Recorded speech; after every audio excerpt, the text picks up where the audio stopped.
안녕하세요. 시댁 식구 챙기느라 제 가족은 나몰라라 했던 남편 놈을 반품하고 눈에 넣어도 아프지 않은 예쁜 딸과 행복한 삶을 살고 있는 여자입니다. 자식까지 있는 상황에서 이혼을 결심하는 데까진 꽤나 긴 시간이 필요했는데요. 오랜 시간 긴 고민 끝에 결정한 이혼은 인생에서 가장 잘한 결정인 것 같아요. 물론 긴 시간 고민한 만큼 겁도 많이 나고 힘들기도 많이 힘들었지만요. 결혼 생활을 돌이켜보면 참 힘든 시간들이었거든요. 양가 집안은 저희를 도와줄 여유 따윈 없었고 그야말로 사랑 하나 가지고 한 결혼이었어요. 그나마 믿을 거라곤 젊음과 남편의 직장뿐이었는데 딸이 3살이 되던 해 남편의 회사가 어려워지며 남편은 결국 권고사직까지 당하게 되었죠. 참 막막했어요. 점점 돈 들어갈 곳은 많아지는데 제 취업은 여의찮았고 아무리 꿈을 꾸고 희망을 가져봐도 까마득한 앞날만이 기다리고 있는 기분이었거든요. 여보, 우리 장사해보는 건 어때? 장사? 갑자기 장사는 무슨? 애도 아직 어린데 장사를 같이 어떻게 해? 그냥 내가 빨리 회사 알아볼게. 요즘 취업이 하늘의 별 따기래. 그러지 말고 우리 조그마한 방 하나 딸린 상가 구해서 거기서 지내면서 식당이라도 하자. 내가 다른 건 몰라도 음식 하나는 잘하잖아. 이중으로 월세 나갈 일도 없고 애도 같이 보면서 할 수 있으니까. 지금보단 더 좋을 것 같은데 어떻게 생각해? 그런가? 듣고 보니 그것도 괜찮은 것 같네. 나 퇴직금 받은 것도 있고 이 집 보증금 빼고 대출 조금만 받으면 어떻게 가게는 얻을 수 있을 것 같긴 하다. 그런데 진짜 힘들 거야. 당신 괜찮겠어? 괜찮고 안 괜찮고가 어디 있어. 젊을 때 고생은 사서도 한다는데. 우리 힘들어도 열심히 살아보자. 우리 딸 먹고 싶은 거 하고 싶은 거 돈 걱정하지 말고 다 해줄 수 있게. 그렇게 식당을 차렸고 생각보다 더 힘든 날들의 연속이었어요. 기껏 마련한 재료를 다 버리는 날도 수두룩했고 진상 손님이 오는 날이면 때려치고 싶은 생각도 굴뚝 같았죠. 그런 날들이 쌓이고 쌓여 경험이 되고 점차 단골 손님이 생겨난다 싶더니 입소문이 나더라고요. 그렇게 6년 앞만 보고 달려왔더니 어느새 대박난 식당이 되었네요. 고생스러운 세월을 보낸 보상을 받듯 더는 먹고 사는 건 문제가 되지 않았죠.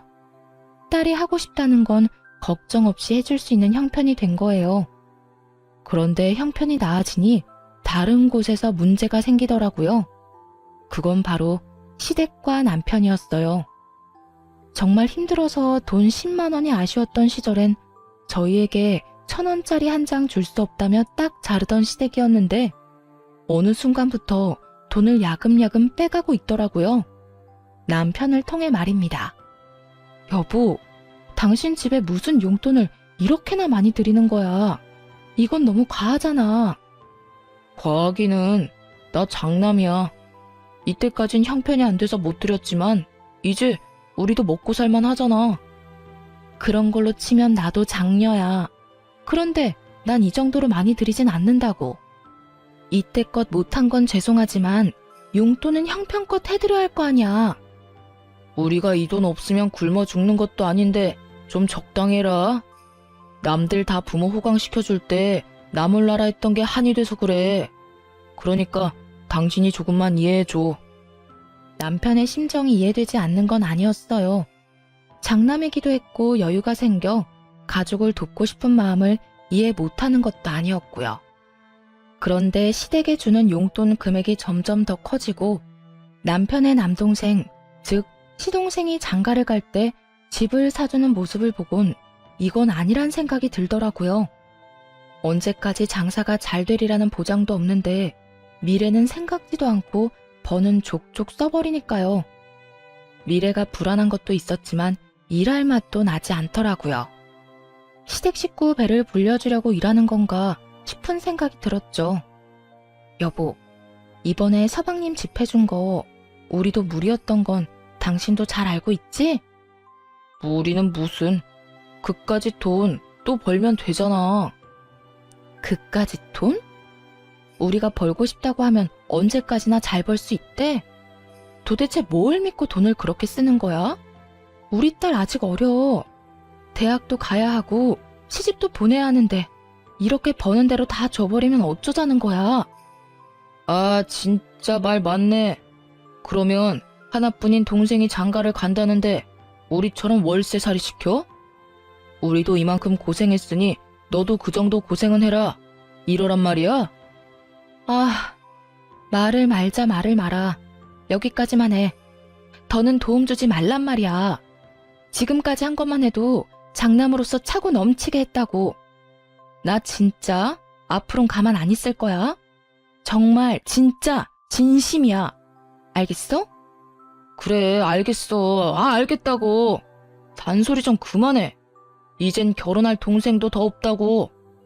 남편은 짜증 가득한 약속을 했고 한동안은 조용했어요.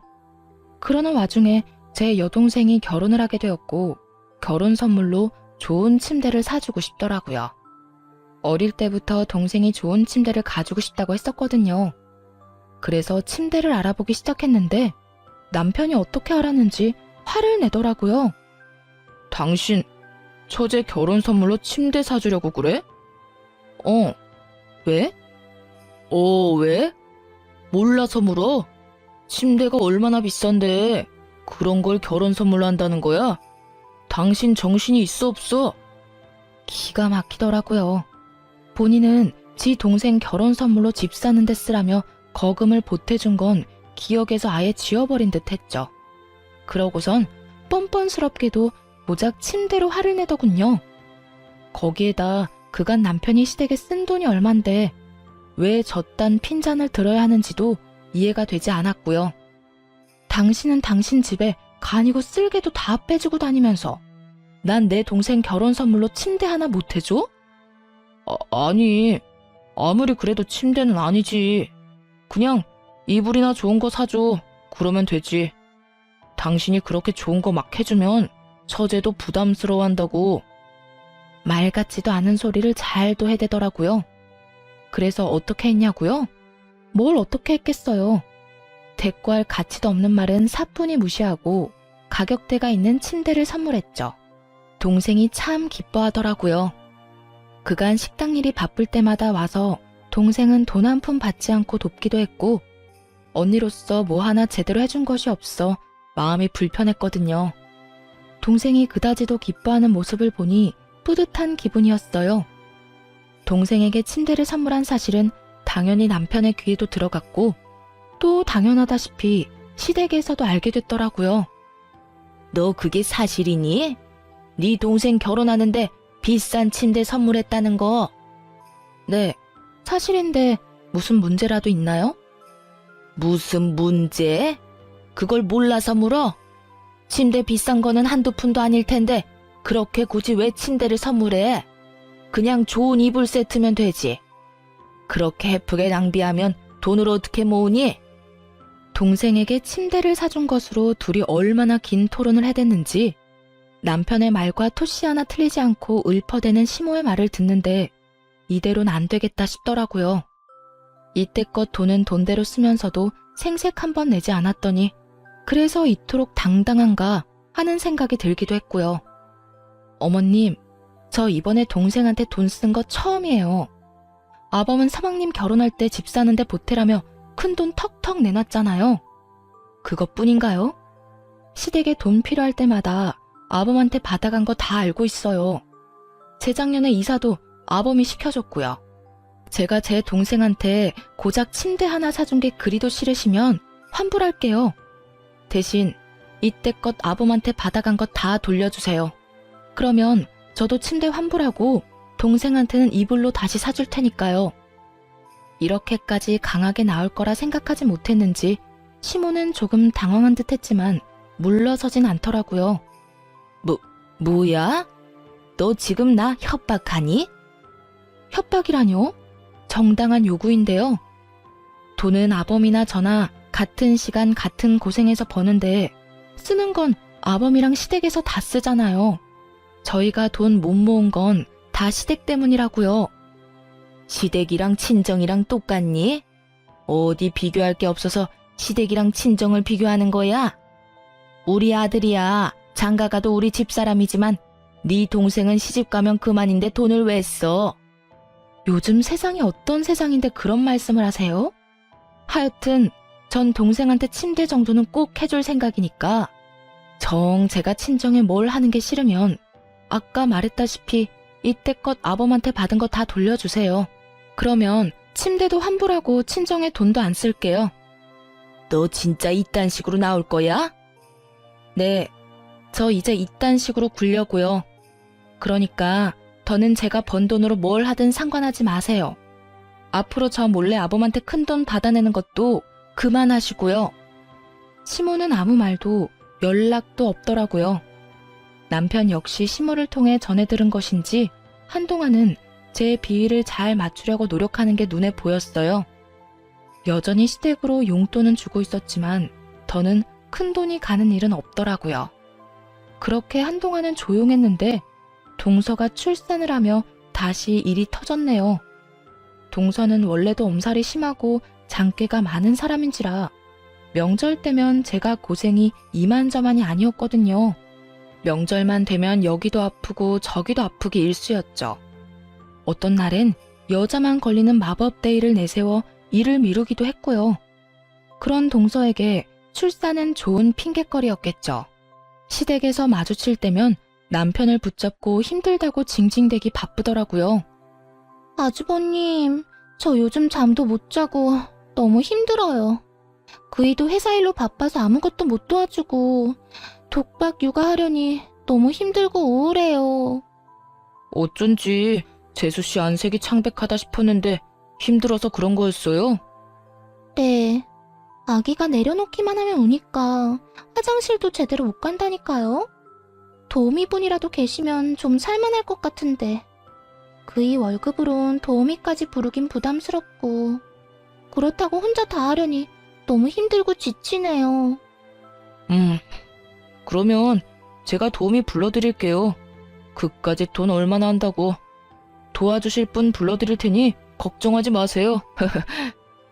어머, 정말이요? 아주버님, 너무 감사해요. 역시 우리 아주버님밖에 없다니까. 말릴 틈도 없이 벌어진 상황에 참 기가 막히더라고요. 그렇다고 서방님이 능력이 안 돼서 도우미를 못 부르는 형편도 아니었죠. 심지어 육아휴직을 내고 아기를 같이 돌보고 있다는 걸 아는데도 거짓말을 살살 해대더라고요. 더 열받았던 건 전 육아를 하다 손목이 움직이지 않는 상황에도 돈이 아까워 사람도 부르지 못하고 혼자 육아를 했었거든요. 그걸 떠올리자 더욱 화가 치솟았죠. 오죽하면 호탕하게 웃고 있는 남편의 얼굴에 손에 잡히는 대로 던져버리고 싶은 심정이었으니까요. 그렇게 저만 빼고 화기애애한 시댁 모임이 끝나고 집으로 돌아오자마자 남편과 크게 다퉜어요. 여보, 진짜 미쳤어? 도우미 부르는 돈이 한두 푼인 줄 알아? 하루만 불러주는 것도 아니고 적어도 일주일에서 2주일은 불러야 할 텐데 나하고 상의 한마디 없이 그렇게 말하면 어떻게 해? 아, 진짜 적당히 좀 해라. 같은 여자로서 재수씨가 불쌍하지도 않아? 그러는 나는 당신은 내가 불쌍하지도 않아? 나도 온몸에 파스로 도배를 했어. 일하느라 안 아픈 데가 없다고. 이런 나는 본 척도 안 하면서 재수씨가 힘든 꼴은 그렇게 보기가 힘들디? 그래서 나한테 상의도 안 하고 그런 큰 결정을 덜컥 한 거냐고. 가게 일은 당신 혼자 다 해? 나도 해. 가게에서 나온 수익금 중엔 내 몫도 있다고. 내 돈으로 내가 가족을 위해서 좀 쓰겠다는데 이렇게까지 사람을 몰아세워야 속이 편해? 이렇게까지 몰아세우게 만든 사람이 누군데? 어떻게 당신은 당신 집 일이라면 앞뒤 없이 지갑이 바로 열려? 그리고 뭐? 당신 돈? 정확히 해야지. 그건 당신 돈이 아니라 우리 돈이야, 우리 돈. 아, 진짜? 그러면 이러지 말고 우리 수익 분배를 확실하게 하자. 정확히 반반 나눠서 어디에 얼마를 쓰든지 간에 서로 간섭하지 말자고. 좋아, 그렇게 해. 나도 버는 사람 따로 쓰는 사람 따로 있는 이 생활 불만 많았다고. 당신 집에 온 재산 다 털리고 후회나 하지 마. 지금이야 돈 있으니까 당신한테 최고라고 해주고 당신 치켜 세워주지. 당신한테 돈 떨어지는 순간 다 끝이야. 당신 식구들이 당신 도와주기나 할 것 같아? 우리 가족이 돈만 밝히는 당신 같은 줄 알아? 그리고 내가 왜 돈이 떨어져? 지금처럼 장사만 열심히 하면 돈 떨어질 일이 뭐가 있다고. 군말하지 말고 이제부터 딱 절반으로 나눠. 알겠어? 정말 목 끝까지 차오르던 말이었는데 남편이 먼저 해주는 것도 모자라 저리도 강하게 요구하니 고맙기까지 하더라고요. 다음 날부터 돈 관리를 따로 하기 시작했고 살림에 드는 돈도 정확히 반반씩 내서 생활비로 쓰기로 했죠. 이미 시댁에는 이런 일이 다 소문이 났는지 미운 털이 단단히 박힌 상태라 온갖 트집을 잡으며 저를 귀찮게 했지만 괜찮았어요. 돈으로 엮이지 않으니 확실히 스트레스가 줄었거든요. 트집 잡는 거야 반박하거나 말로 돌려주면 되니 그렇게까지 힘들지 않았고요. 하나마나한 공격인 거죠. 그렇게 각자 생활하며 나름 평온한 나날을 보냈어요. 눈에 넣어도 아프지 않은 딸이 무럭무럭 자라는 게 인생의 낙이었죠. 그런데 어느 날 밤 딸이 이상하더라고요. 왜인지 기운이 없어 보인다 싶더니 금세 온몸에 열이 오르기 시작했어요. 해열제를 먹여봤지만 열이 떨어지는 건 잠시뿐이었고 더는 지체하면 안 될 것 같은 상황이었어요. 긴박한 순간이 되자 그래도 아이의 아빠인 남편밖에 생각나는 사람이 없더군요. 그래서 늦은 시간까지 들어오지 않고 있던 남편에게 전화를 걸었어요. 왜? 여보, 어떡해? 애가 열이 펄펄 끓어. 약을 먹여. 집에 약 있잖아. 먹였는데도 열이 안 떨어져. 어딘데? 병원에 가게 빨리 좀 와. 나 지금 못 가. 승철이랑 재수씨랑 오랜만에 데이트 좀 하라고 방금 내보냈단 말이야. 내가 지금 가면 애는 누가 봐? 다른 사람도 아닌 딸이 아프다는데 조카를 봐야 하니 못 온다고 태연하게 말하는 남편의 말을 듣는데 기가 막혀 말이 안 나오더라고요. 그렇게 말문이 막혀 아무 말도 하지 않고 있는데 그 뒤로 이어진 남편의 말은 더욱더 가관이었습니다. 그리고 애가 아프면 119를 불러야지 왜 나한테 전화를 해? 심각한 거면 119 불러서 병원에 가고 좀 참을 만하다고 생각되면 택시 불러서 응급실을 가. 그러면 되잖아. 하여튼 난 바쁘니까 알아서 좀 해. 지금 그걸 말이라고 해? 애가 아파서 애 아빠한테 전화한 게 잘못이야? 아니, 당신 애가 아프다는데 이것보다 더 중요한 일이 세상에 어디 있어? 당신 진짜 애 아빠가 맞긴 해? 내가 틀린 말 했어? 애가 아프면 병원에 가야지. 애 아빠가 간다고 애가 괜찮아져? 별것도 아닌 걸로 사람 귀찮게 좀 하지 마. 별것도 아닌 거? 당신 진짜 그렇게 생각하는 거야?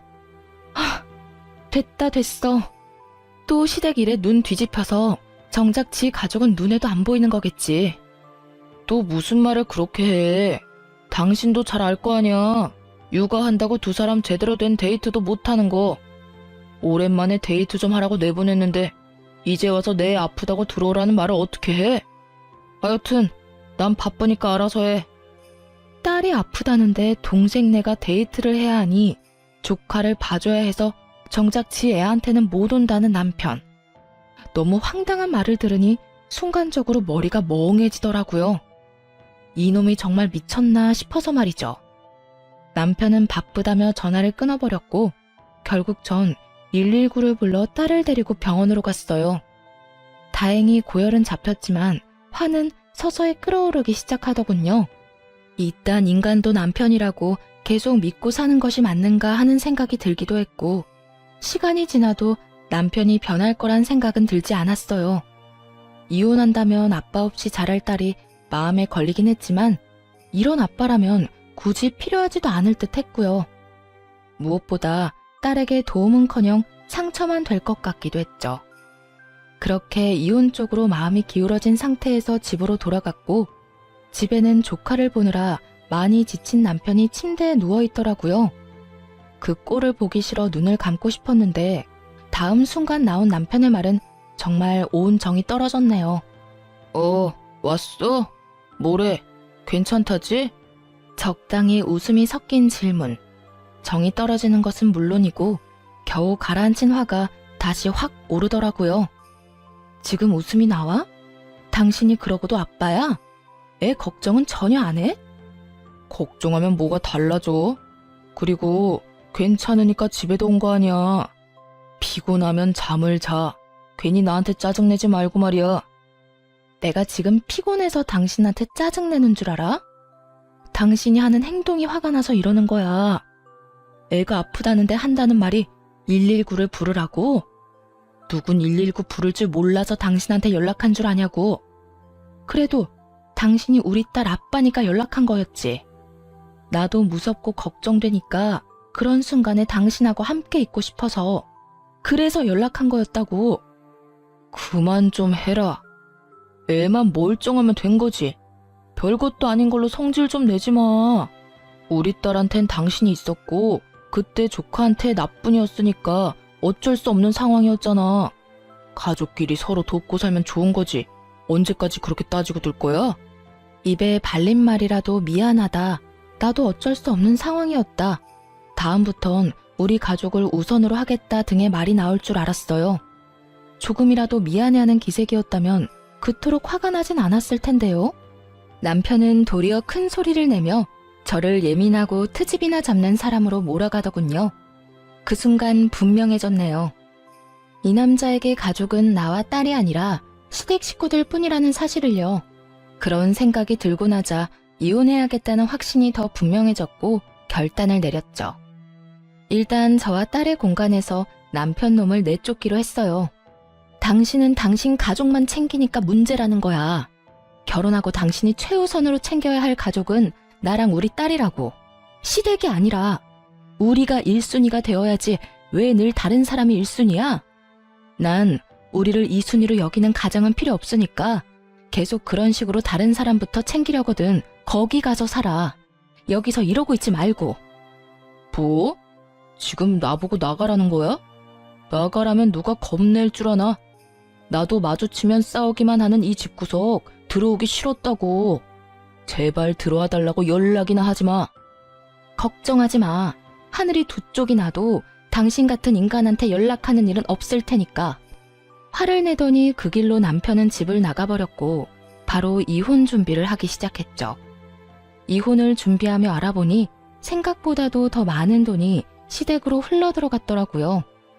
결혼한 지 2년밖에 되지 않은 동서에게 들어간 돈도 꽤 많았고요. 당연하다면 당연하게도 차용증 한 장 없이 말입니다. 돈 관리를 따로 하기 시작한 시점부턴 거의 돈을 물 쓰듯 썼더군요. 힘들었던 시절은 생각지도 않고 피땀 흘려 번 돈으로 시댁 식구들만 챙기는 남편의 행동은 이혼 사유로 충분했죠. 물론 이혼을 결심하며 딸이 걱정스러운 건 있었어요. 그런데 딸아이 역시 남편에게 실망을 많이 했더라고요. 엄마, 그냥 아빠랑 이혼해. 아빠한텐 우리가 항상 2등이잖아. 난 이제 그런 아빠 필요 없어. 어? 우리 딸 아빠한테 화 많이 났구나? 화가 난 게 아니라 아무 감정도 없는 거야. 아빠랑 뭘 해본 기억도 없고 웃으면서 이야기 나눈 기억도 거의 없어. 그런 아빠한테 무슨 화가 나겠어? 그러니까 엄마도 내 걱정하지 말고 이혼하고 싶으면 그냥 이혼해도 된다고 말해주고 싶었어. 우리 반에도 이혼한 애들 꽤 있으니까 이상한 걱정하지 말고. 혹시나 이혼이라는 선택이 딸에겐 상처만 되는 이기적인 선택이진 않을까 고민했었는데 딸에게서 이런 말을 들으니 옳은 선택이었다 싶었어요. 어린 딸에게 이런 말까지 나오게 한 남편에게 정말 분노하기도 했고요. 이혼은 순탄하지 않았어요.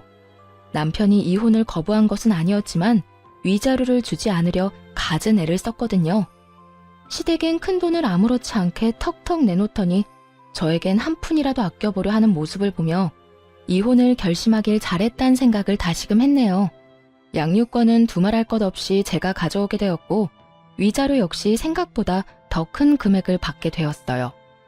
집은 제 명의였고 가게는 남편 명의였기에 이혼을 하자마자 용달차를 불러 남편의 짐을 동선의 집으로 보내버렸어요. 짐을 받은 동선은 전화를 해서는 개거품을 물기 시작하더라고요. 형님 진짜 미쳤어요? 이 짐을 왜 저한테다 보내세요? 왜? 내 전남편이 매일같이 그 집에 가 있길래 거기가 내 전남편 집인 줄 알았는데? 그걸 지금 말이라고 해요? 얼른 다시 가지고 가세요. 그렇지 않아도 하루가 멀다고 찾아와서 귀찮아 죽겠는데 짐까지 우리 집에 있는 거 알면 여기서 살다시피 할 거 아니에요. 그까지 돈 좀 줬다고 빈드라도 붙을 생각이야 뭐야? 하여튼 눈치가 없어도 너무 없다니까. 가라고 눈치를 줘도 알아먹지를 못해요. 전 그런 눈치 없는 아주버님 데리고 살 생각 전혀 없으니까 얼른 짐 다시 가지고 가세요. 난 이미 동서한테 다 보냈고 내 손은 다 떠나갔으니까 정 싫으면 동서가 어머님 댁으로 보내든 다 태워버려버리든 알아서 해. 나한테 이런 연락하지 말고. 이제 우리 엄연히 남남인 거 몰라? 눈치 없는 동선의 아주버님, 이제 나하고 아무 사이도 아니고 동서 가족이니까 알아서 잘 챙겨 살아. 늘 그랬던 것처럼 말이야. 언제는 전남편이 최고라며 치켜세우기 바쁘더니 빼먹을 것이 없어지자 동서는 전남편을 짐짝 취급을 해대더라고요. 형님, 글쎄 전 아주버님을 제 식구라고 생각해 본 적이 없다니까요. 식구도 아닌데 무슨 돈은 그렇게나 많이 받았대? 차용증 한 장 없이 말이야. 그거야. 난 그저 힘들다고 했을 뿐인데 아주버님이 나서서 돈을 준 것뿐이라고요. 주는 돈을 안 받는 사람이 어디 있어요? 그리고 다 갚을 거예요. 가족끼리 차용증은 무슨? 데리고 살라고 할 땐 식구가 아니라고 하더니 돈 이야기엔 가족? 동서는 참 말이 앞뒤가 안 맞네. 자기 마음대로 이랬다 저랬다 편하게도 산다. 하여튼 형님한테 빌린 돈 아니니까 신경 쓰지 마세요. 짐은 빨리 다시 가지고 가시고요. 동서는 화를 내며 온갖 험한 말과 함께 전남편에 대한 욕을 쏟아냈고 그 모든 내용을 녹음해 전남편에게 보내버렸어요. 돈은 돈대로 쓰고 무슨 일이 있다면 만사를 제쳐놓고 도와줬던 인간들이 전남편을 어떻게 생각하고 있는지 알려주기 위함이었죠. 보낸 녹음 파일을 다 들은 남편은 전화를 해 화를 내기 시작하더군요. 당신 이게 뭐야? 이딴 거 보내면 내가 후회라도 할 줄 알아? 당신 같은 인간은 후회라는 감정도 사치라는 거 나도 잘 알아. 난 그저 당신이 지금 어떤 처지인지 똑바로 알고나 있으라고 보낸 거야. 당신이 그렇게 믿어 의심치 않던 당신 재수씨도 당신이라면 지긋지긋하다고 하니 당신 엄마 집에나 가야겠네. 하여튼 오갈 데 없다고 우리 집엔 오지 말고. 이젠 우리 집에 당신 짐도 없으니까 말이야. 내가 말했지. 오라고 해도 안 간다고. 이혼까지 한 마당에 내가 미쳤다고 그 집에 가냐? 당신 잊었나 본데 가게는 내 거야. 가게가 있는데 그깟 집 언제든 벌어서 사면 된다고. 그때 가서 후회나 하지 마. 당신이야말로 이 가게 아니면 어디 가서 돈이나 벌어 먹고 살 수 있을 거나 같아? 나니까 당신 데리고 살아준 거야. 이거 왜 이래? 어디 두고 보자. 그래, 누가 더 잘 먹고 잘 사나. 그래, 두고 보자고. 전 남편은 제가 이혼을 후회할 것이라 호언장담하더군요. 길고 짧은 건 대봐야 안다지만 이건 굳이 대보지 않아도 뻔히 알 수 있는 것이었죠. 그렇게 마지막까지도 전 남편과는 얼굴을 붉히며 끝을 봤고 저와 딸은 빠르게 안정을 찾아갔어요. 워낙 가정에 무관심했던 아빠라 없어도 표시도 나지 않더라고요. 전 남편의 빈자리가 아쉽기는커녕 이혼 따위 한 적도 없다는 듯 평화로운 나날들을 보내고 있었죠. 그렇게 3개월쯤 지났을 때일까요? 전 남편의 가게에 파리만 날린다는 소문이 나돌더라고요. 제가 빠진 가게가 평탄하지 않을 거라는 예상은 했지만 그 시점이 너무 빨라 조금은 놀랍더라고요. 도대체 어떻게 된 것인지 궁금해지던 찰나 전 남편에게 연락이 왔어요. 여보, 나 요즘 너무 힘들다. 우리가 힘들게 일군 가게 문 닫기 직전이야. 그래, 망해간다는 소문이 여기까지 들리더라. 말아먹을 건 알고 있었지만 3개월은 너무 빠르지 않아? 어떻게 6년 동안 일군 가게를 3개월 만에 말아먹을 수가 있어? 그게 우리 이혼하고 난 뒤에 일손이 부족해서 우리 가족한테 일 좀 도와달라고 부탁했었거든. 그런데 아무도 안 도와주는 거야. 엄마는 온몸이 아프다고 그러더니 쇼핑이나 다니고 동생이랑 재수씨는 아기 핑계대고 여행 다니더라. 돈 받아갈 땐 간이고 쓸개고 다 빼줄 것처럼 굴더니 정작 내가 필요할 땐 아무도 안 도와주는 거 있지? 내 연락도 차단해버리고 말이야. 결국엔 직원을 구했는데 그 직원이 식자재 관리를 잘못하는 바람에 손님들 장염 걸리고 식품위생청 신고 들어오고 난리도 아니었어. 들어보니 망해가는 식당의 지름길을 밟고 있더라고요. 잘못된 식자재 관리에 단골 손님들의 장염, 칭찬이 가득했던 가게 리뷰엔 각종 악플만 가득하다고 하더라고요. 음식 맛이 변했다는 것부터 해서 더럽다, 직원들이 불친절하다, 다신 가지 않겠다 등 영업 정지는 물론이고요. 하소연하며 울먹이는 전남편의 말을 듣고 있는데 더 말을 섞고 싶지도 않았네요. 식자재 관리는 직접 해라. 사장이 친절해야 직원도 친절하다. 쓰레기통에서는 개도 밥 먹기가 싫다 등등 입이 마르고 닳도록 말했었는데 단 하나도 새겨듣지 않아 일어난 일들이더군요. 거기에다 전 시댁 인간들까지 한몫했고 말이죠. 왜 아무 말도 없어? 나랑 이제 말도 하기 싫어? 당신 같으면 당신이랑 말 섞고 싶겠어?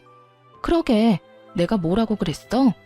당신한테 식구는 우리라고 했었지? 돈은 돈대로 뜯기고 가게는 가게대로 말아먹고 다 망해가는 거 자랑질이라도 하려고 연락했니? 왜 연락한 거야? 아니, 넌 그냥 일이 이렇게 되고 나니까 당신 생각나서 연락했어. 당신 말이 다 옳았다 싶기도 해서 말이야. 미안해. 그땐 내가 어리석었어. 이제 와서 사과하면 내가 받아줄 거라 생각해? 정신 차려. 이혼 도장 잉크 마른 지 오래고 난 당신 사과 같은 거 이제 필요 없어. 정 나한테 속죄하고 싶으면 다신 연락을 하지 마. 난 그거면 충분하니까. 그렇게 다신 연락도 하지 말라는 말과 함께 전화를 끊어버렸어요. 그 후 결국 가게 문을 닫았다는 소식이 들려오더라고요. 전 시댁 인간들에게 돈을 다 뜯겨버린 전 남편은 직원들 줄 월급도 없어 권리금도 없이 가게를 내놓았다는 이야기도 들을 수 있었고요. 관리만 잘해서 넘겼으면 권리금이 꽤 됐을 텐데 말이에요. 제 젊은 시절을 갈아 넣은 걸 생각하면 서글프긴 했지만 다 자업자득이다 싶으며 속이 다 시원하더군요. 그렇게 다신 소식을 들을 일도 만날 일도 없을 거라 생각했는데 전 남편이 글쎄 딸을 찾아왔더라고요. 전 시댁엔 아무리 도움을 구해봐도 연락조차 되지 않고 그렇다고 저를 찾아오자니 얻는 거 없이 욕만 먹을 것 같았나 보죠.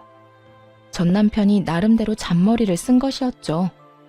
딸에게 아빠가 학교 앞으로 찾아왔다는 이야기를 듣고 불이 나게 달려갔더니 거짓골을 한 전 남편이 딸아이를 붙잡고 있더라고요. 우리 딸, 아빠 안 보고 싶었어? 어떻게 아빠한테 연락 한 통이 없어? 아빠 조금 서운하더라. 전 남편의 물음에도 딸은 눈도 마주치지 않은 채 아무 말도 하지 않고 있더라고요. 그 모습을 보는데 정말이지 딸만 아니었다면 욕이라도 시원하게 해주고 싶은 심정이었어요. 당신, 여기가 어디라고 와? 당신 왔어? 나야 우리 딸 보고 싶어서 왔지. 내가 못 올 때 온 것도 아니고 뭘 그렇게까지 화를 내. 남들이 보면 오해하겠다. 화를 안 내게 생겼어? 이때까지 연락 한 통 없다가 갑자기 찾아와서 보고 싶었다고 하면 우리가 받아줘야 해? 당신은 예나 지금이나 왜 이렇게 뻔뻔해? 당신 지금 오해하고 있는가 본데 나 그냥 막 찾아온 거 아니야. 나도 참다가 우리 딸이 너무 보고 싶어서 고민하다가 찾아온 거라고. 아빠가 딸 보고 싶은 건 당연한 거 아니야? 그 당연히 보고 싶은 마음이 너무 늦었다고 생각 안 해? 우리 이혼한 지 1년이야. 1년 동안 단 한 번도 보고 싶단 연락도 없었으면서 이제 와서 찾아온 이유가 뭐야? 이유는 무슨, 정말 보고 싶어서 왔다니까. 온 김에 우리 딸이랑 맛있는 것도 먹고 집에서 시간도 같이 보내고 하면 좋잖아. 전 남편은 능청스럽게도 상황을 모면하려 애쓰더라고요. 그런 전 남편의 모습에 기가 막혀 말문이 막혀 있는데 딸이 제 손을 잡더니 전 남편을 향해 이렇게 말하더라고요. 아빠, 이제 나 찾아오지 마. 난 아빠 안 보고 싶어.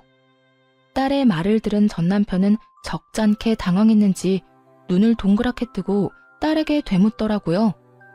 그리곤 화가 많이 난 딸이 투정이나 부린다고 생각한 듯 장난스럽게 딸의 화를 풀어주려 애쓰더군요. 뭐라고? 우리 딸 아빠한테 화 많이 났구나. 아빠가 미안해. 이렇게 아빠 사과할 테니까 화 좀 풀어라. 응? 나 아빠한테 화 안 났어. 그냥 아빠가 보고 싶지 않을 뿐이야. 내가 아플 때도 엄마가 힘들 때도 우리보다는 다른 사람 돕는다고 바빴어. 난 아빠 필요 없어진 지 오래됐어. 그러니까 원래 하던 대로 우리한테 찾아오지 말고 혼자 살아. 딸, 그땐 아빠가 어리석었어. 아빠가 진짜 반성 많이 했다고. 그러니까 우리 딸 화 좀 풀어주면 안 될까? 이제부터 아빠가 우리 딸한테 정말로 잘할게. 우리 딸이 필요하다고 하면 그게 어디든 언제든 상관없이 만사를 제쳐두고 달려올게. 응? 필요 없으니까 아빠는 아빠가 사랑하는 가족들이랑 잘 살아. 난 엄마만 있으면 되니까. 딸의 말을 들은 전 남편은 눈물을 줄줄 흘리더라고요. 단호해도 너무나도 단호한 딸의 태도에 아무 말도 못한 채 말이죠. 사실 딸의 말을 들으며 조금은 당황스럽기도 마음이 아프기도 했어요. 전 남편이 불쌍해서 마음이 아픈 것이 아닌 아빠를 저리도 미워하게 된 딸의 심정이 어땠을까 하고 생각하니 마음이 찢어지게 아프더라고요. 그리고 딸이 전 남편을 미워하는 건 알고 있긴 했지만 저토록 미워하는 줄은 몰랐기에 전 남편 못지않게 당황스럽기도 하더라고요. 전 남편은 눈물만 뚝뚝 흘리고 있었고 딸은 그런 아빠의 모습이 더는 보기 싫다는 듯 손을 잡아 끌더군요. 그게 전 남편을 마지막으로 만난 날이었어요. 딸에게 그런 말까지 들은 전 남편은 더는 찾아오지 않았으니까요. 이젠 정말 끝이라고 생각했습니다.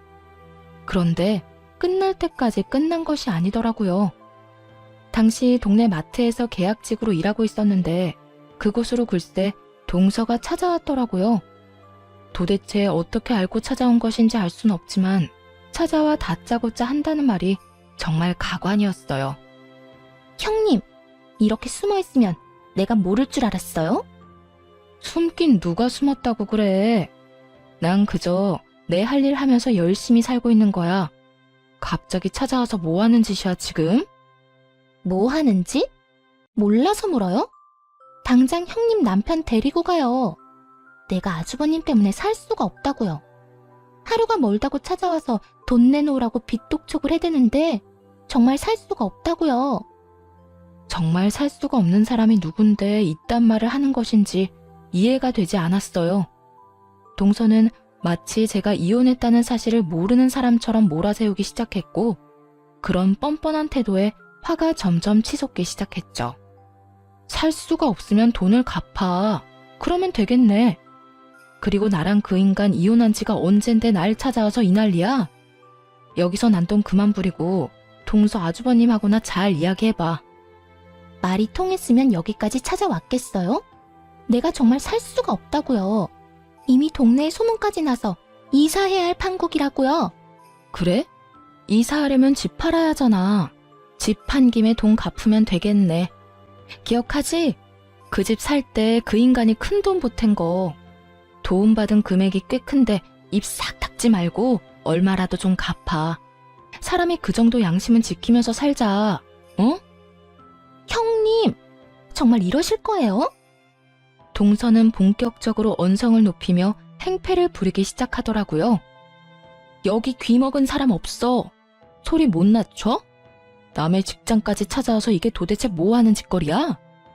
그러니까 이 꼴 저 꼴 보기 싫으면 아주버님 데리고 가면 되잖아요. 저라고 좋아서 이러는 줄 알아요? 저도 바쁜 사람이라고요. 동서는 전 남편을 데리고 가라며 말 그대로 난동을 부리기 시작했어요. 말 자체가 통하지 않았고 어떻게 해야 할지 몰라 당황하고 있던 그 순간 마트 사장님이 다가와 제 앞을 막고 섰어요. 저기요, 여기서 이러시면 안 됩니다. 당장 나가주세요. 갑작스러운 사장님의 등장에 동서는 몸까지 바르르 떨며 사장님을 밀치며 화를 내기 시작하더군요. 이 아저씨는 또 뭐야? 난 아저씨랑 할 이야기 없거든요? 당장 비켜요. 비키라고! 자꾸 이런 식으로 굴면 경찰에 신고할 수밖에 없어요. CCTV도 있고 이 정도면 영업 방해로 신고하기에 충분하거든요. 경찰서까지 끌려가기 싫으면 당장 나가세요. 사장님은 휴대전화를 꺼내들며 동서에게 엄포를 놓았고 동서는 그제야 허겁지겁 도망을 가더라고요. 한바탕 소란이 지나가고 난 후 정신이 되돌아오니 도저히 당하고만 있을 수는 없다는 생각이 들더라고요. 돈을 받았을 때는 언제고 이제 와서 돈 내놓기 싫은 그 심보도 심보였지만 이미 다 끝난 저를 찾아와 난동을 부리는데 도저히 용서할 수가 없었어요. 당시 동서는 회사를 이직한 상태였는데 전 남편에게 숨기고 있다는 사실을 전 알고 있었어요. 눈에는 눈, 이에는 이라고 전 남편에게 연락해 동서가 이직한 회사를 알려주었죠. 입사하는 것이 하늘의 별 따기라던 대기업에 다니고 있다는 사실을요. 전 남편이 회사로 찾아가 돈을 내놓으라고 제대로 난동을 쳤는지 신고를 받고 출동한 경찰에게 잡혀 유치장 신세를 지게 되었다 하더군요. 가족 타령하며 좋다고 붙어먹을 때는 언제고 돈 때문에 서로를 못 잡아먹어 안달이 난 꼴이 참 보기 좋다 생각했네요. 전 남편이 유치장 신세를 지고 있다는 이야기를 듣고 난 후 동서에게서 연락이 왔더라고요. 사람 하나 살리는 셈 치고 좀 도와달라고요. 형님, 저 좀 살려주세요. 제발요. 다짜고짜 이게 무슨 소리야? 사실은 저요, 돈이 없어요. 아주버님 돈을 갚고 싶어도 돈이 없다고요. 말이 되는 소리를 좀 해. 대기업 월급이 얼만데 돈이 없다고 하면 누가 믿어? 그게요, 다 썼어요. 이것저것 좀 사느라. 들어보니 평소에도 사치가 심하던 동서는 전 남편에게 빌린 돈은 물론 월급까지도 물 쓰듯 쓰고 다녔더라고요. 전 남편이 저와 이혼할 것도 가게가 저리 망해버릴 것도 예상하지 못한 채 말이죠. 거기다 전 남편이 찾아와 제대로 회사를 엎어준 덕에 회사까지 잘렸다며 하소연하기 시작하더군요. 거기다 아주버님 때문에 회사까지 잘렸다고요. 이제 정말 돈 나올 구멍이 없어요. 돈이 없으면 없는 거지. 왜 나한테 이 난리를 부리는 거야? 동서 남편 있잖아. 동서 남편한테 말해. 엄한 사람한테 하소연하지 말고. 저희 남편도 요즘 힘들어요. 그래서 말인데 형님이 돈 좀 빌려주시면 안 될까요? 차용증 쓰라고 하면 쓸게요. 저 좀 살려주세요. 제발요. 내 돈으로 내 전 남편 돈을 갚겠다. 이 뜻이네? 동서 진짜 양심도 없구나. 어떻게 나한테 그 돈을 빌려달라고 할 수가 있어? 저도 오죽 급했으면 이러겠어요? 아주버님 목소리만 들어도 이젠 지긋지긋한데 돈은 없고 형님은 이혼하면서 받은 위자료랑 집 있잖아요. 그러지 말고 돈 좀 빌려주세요. 돈을 빌리는 사람이 어찌나 당당한지 누가 들으면 맡겨놓은 돈이라도 있는 건 줄 알겠더라고요. 착각을 해도 아주 큰 착각을 하고 있는 동서에게 확실하게 현실을 깨우치게 해주었어요. 정신 차려. 그 돈이 있다고 해도 동서한테 빌려줄 일은 없어. 그러니까 다신 나한테 연락도 하지 말고 찾아오지도 마. 내가 동서 해주니까 우리가 아직도 가족인 것 같아? 그저 그쪽 저쪽이라 하기 못해서 불러주는 거니까 착각하지 마. 알겠어? 그리고 다시 나한테 피해주잖아? 동서도 내 전 남편이랑 나란히 유치장 신세 지게 해줄 테니까. 유치장은 가고 싶지 않았는지 더는 연락이 온다거나 찾아오는 일은 없더라고요. 그렇게 돈 나오던 방망이가 사라진 후 돈을 물 쓰듯이 쓰던 전 시댁 식구들은 빠르게 무너져 내렸어요. 동선에는 사업을 하다 제대로 망해버려 좁은 단칸방으로 이사를 갔다고 하고 전 시댁은 그런 동선애를 도와주다 함께 망해버렸다고 하고요. 능력도 없는 것들이 돈만 믿고 설치다 집안 하나 잘 말아먹었다 했네요. 그 후 전 시댁과의 소식이 완전히 끊겨버리고 잘 지내고 있습니다. 여전히 마트에서 일하며 딸과 함께 행복한 나날들을 보내고 있는 중이에요. 무엇보다 사장님이 저와 딸을 잘 챙겨주셔 몸도 마음도 편한 요즘이에요. 딸아이도 마트 사장님을 무척이나 좋아하는데요. 운동회를 앞둔 어느 날 딸이 이런 말을 하더라고요. 엄마, 마트 사장님, 나 운동회 할 때 엄마랑 같이 오면 안 돼? 엄마 혼자 오는 것보다 사장님도 같이 오면 나도 좋고 엄마도 좋을 것 같아. 사장님이랑?